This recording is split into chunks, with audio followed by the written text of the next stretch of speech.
वालेकुम दोस्तों की हाल है ठीक हो तो वैसे ठीक है तुसी वेंदे पे मेरा यूट्यूब चैनल वेला राही ते मैं आज तुहानू एक बड़ी नुमाइंदा चीज़ बड़ी प्यारी चीज़ खान वाली तुहानू दिखाना है भी अल्लाह ने किन्ना उन्नू फल दिता है साड़ी सोच तो ज़्यादा वेंदे तो तुसी पै ही होने हो पिछे माल्टे दसदे पे ने आओ तुहानू कॉल करके दिखाने हैं भी क्या की है ते की चीज़ नहीं है। आओ जी ए चेक करो माल्टे इस बूटे उत्ते पत्तरे का निशान भी कोई नहीं दा कल्ले माल्टे ने कल्ले माल्टे।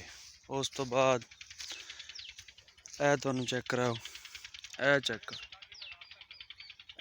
करो माल्टे बे इंतहा फल लगा बे इंतहा। वो अगे भी है इधर भी सारा बाग है टोटल मुकम्मल बाग है। ए चेक करो ये टोटल बाग है टोटल ये सारा बाग अपना है माशाल्लाह। ते जे किसी ने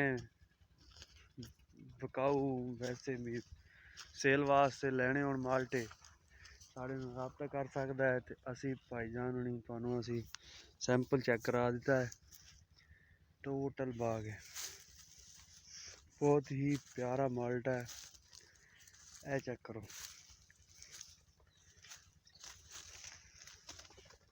टोटल माल्टे ने